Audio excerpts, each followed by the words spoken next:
February and March reading wrap-up time.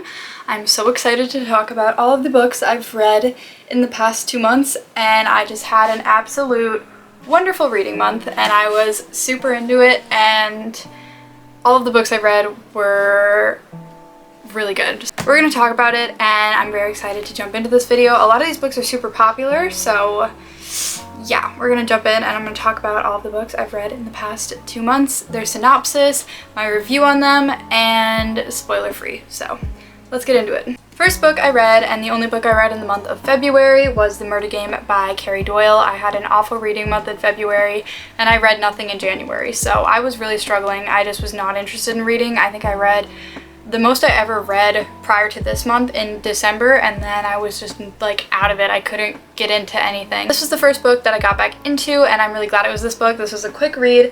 It was a murder mystery, young adult, kind of dark academia vibe. Basically, the main character, Luke, is going to boarding school, and him and some friends sneak out into the woods late at night. They hear a lot of rustling. It was just very strange night. Everything was super weird, and the next day it was announced that one of the teachers was murdered in the woods. Him and the friends are trying to piece back. Do they think it was just people walking? Do they think they heard the person murdering the teacher? And a lot of stuff starts unfolding and everyone's just kind of weird, and I enjoyed this. There was a little bit of romance in this book and it was just a quick read. I think I gave this book 4 stars and I definitely recommend it. I also really like the art on the cover, so solid book. Second book, and the first one I read in March, was #No Escape by Gretchen McNeil.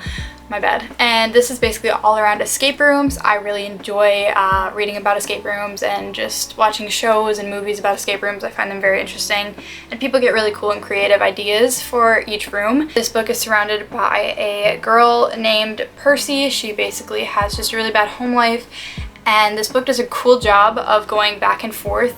I don't know if it's each chapter, every couple chapters or so, into her past and showing her kind of abusive, toxic home, and then coming back into her escape room life. She basically solves an escape room that no one's ever solved before, so they bring her to this like final largest escape room ever. There's millions of dollars involved, and some of like the smartest people in the world are here, and people start dying, and she doesn't know if it is because of the game and it's all fake and planned, or is there something deeper going on. And the plot twist at the end of this book was insane.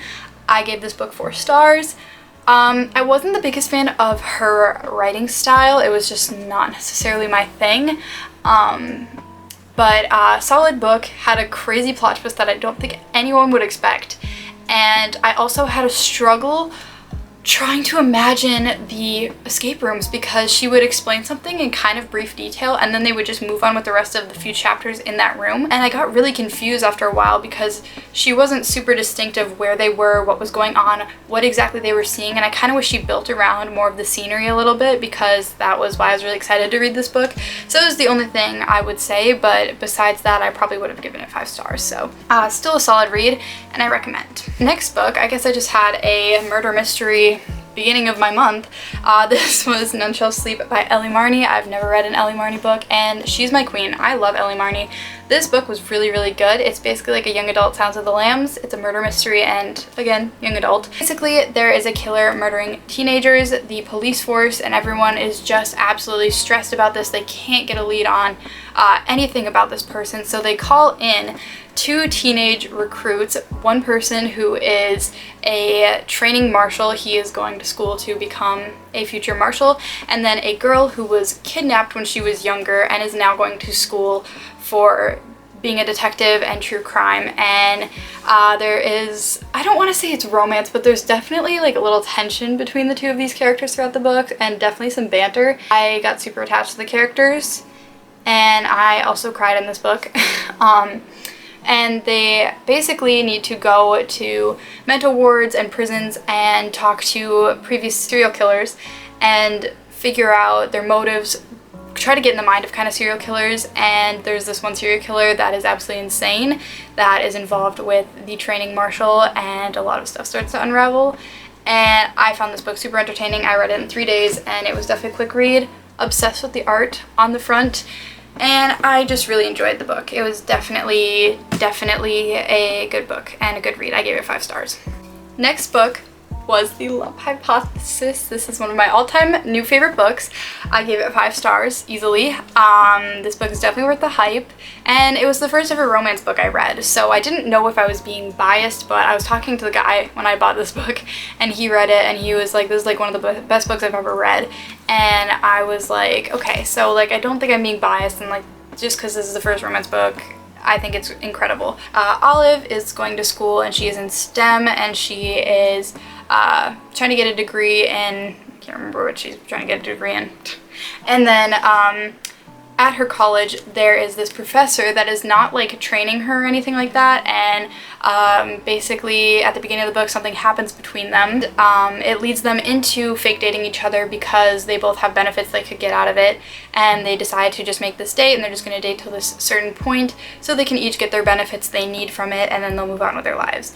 That doesn't necessarily happen, but you need to read the book because a lot of stuff unravels, and there is a few triggers in here for like assault, so definitely check that out before you read, but I really recommend this book, and I read it in 2 days. Next book I read was Truly Devious. This book has been recommended to me by a few people. It also has been sitting in my to-read list for like a while. This is a young adult, dark academia, murder mystery book. There is this school called Ellingham Academy. It's super peculiar. They are literally set in like the middle of the mountain and like middle of nowhere. Like you have to take like, oh, there's like a one-way bus out of there. And the main character, Stevie, applies to go there for like true crime, and she's super interested in like detective type stuff. And she gets accepted, which she doesn't expect, and there's a super odd past of the person who created the academy. Basically, his wife was kidnapped, and his daughter was also kidnapped. Anyway, his wife was murdered, and they don't know who the murderer was, and the daughter has yet to ever come up, and she wants to start figuring it out, and that's basically why she applied to this academy. She wants to get an insight on everything and try to figure it out.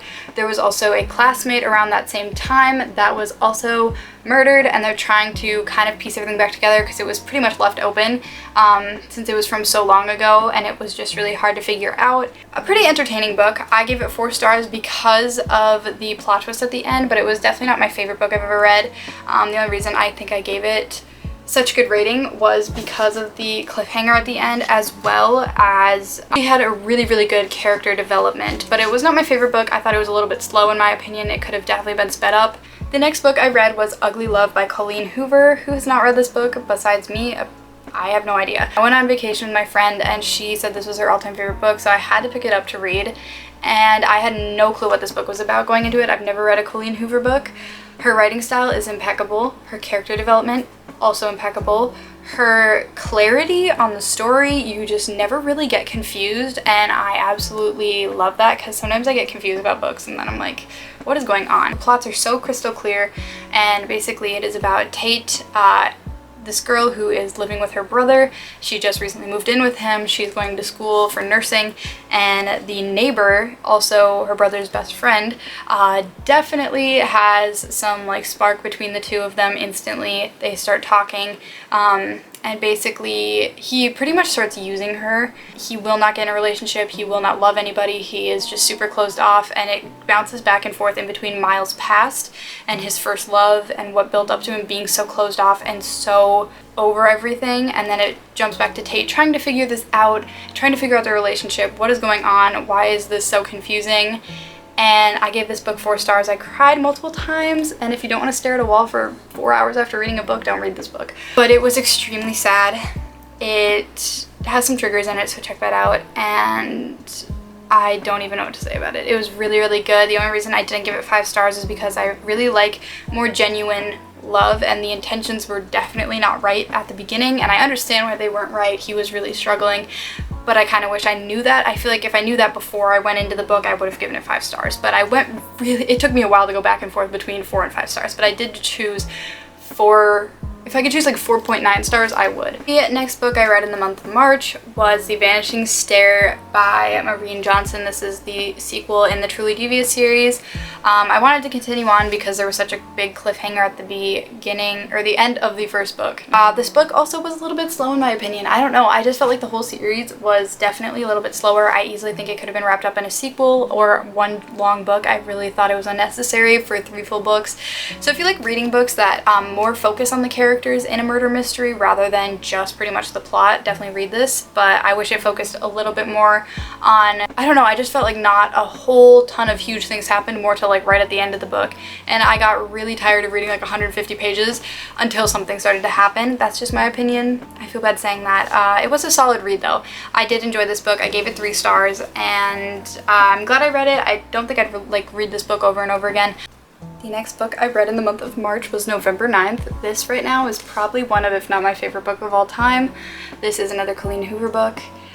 Basically it surrounds a girl named Fallon who is a burn victim, and she was in a house fire on November 9th, and it is a couple-year anniversary to when this occurred, and she's at lunch with her dad, and her dad is just super rude to her. Basically she was an actress and in the public eye, and since she got burnt all her contracts were pulled, and she's kind of trying to figure out her life, and her dad's just like being really mean to her, talking about how she'll never have a boyfriend. And this kid over here is named Ben, and he comes over, and a little bit of fake dating. He comes over and pretends he's dating her, and she goes along with it, and then afterwards they're hanging out, and basically they make this agreement because they can't be together for different reasons, that they're gonna meet every year on November 9th for the next 5 years, and then they can figure out their future from there. And I really enjoyed this book. There was ginormous plot twist toward the end of this book, and I will literally read this book probably like 3 times a year. Super genuine, absolutely obsessed with it, but they were still normal people that had normal issues, and I loved that, and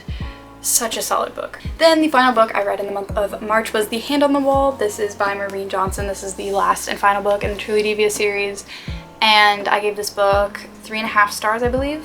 3.5 or 4 stars.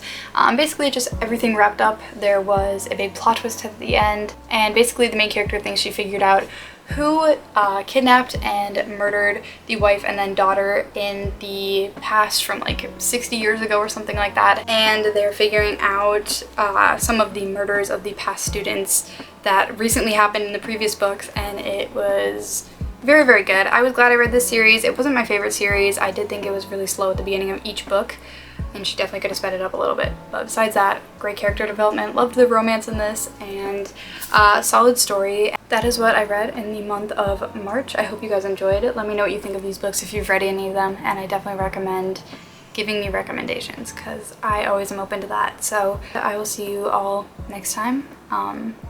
Yeah, love you. Bye.